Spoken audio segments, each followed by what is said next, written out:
ubishe kwenye mlango wa Mungu kama unataka majibu, kama unataka uponyaji wa mtoto wako, kama unataka uponyaji wa roho yako. Nataka watu wabishe, na unasema bisheni hadi mtafunguliwa. Ombeni hadi mtapewa, tafuteni na mtapata. Kwa sababu kila atafutaye hupata, na kila ubishaye hufunguliwa, na kila aombaye hupewa. Nataka kwa dakika chache kuinua mikono yako na uinue sauti yako, ufunge macho yako, usiangalie jirani yako. Nataka kuzungumza na Mungu, muangalie Bwana. Omba, amefanya ombi mbele ya Mwenyezi Mungu. Ask your worship, we let our God see you with that need. Katika jina la Yesu Kristo. Minyororo inavunjika kwa jina la Yesu Kristo. Bwana wa majeshi, Bwana wa majeshi, tunaomba. Fanya maombi, fanya maombi, fanya maombi.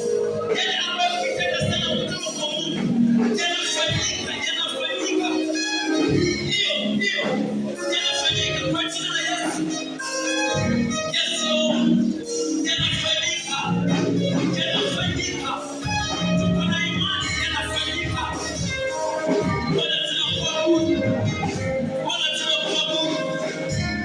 Wewe ni Mungu,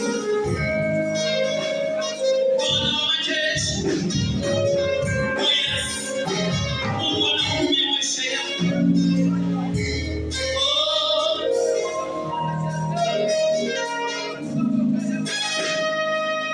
ndio Bwana. Unaweza mwambia Bwana, haja ya moyo wangu ni wewe.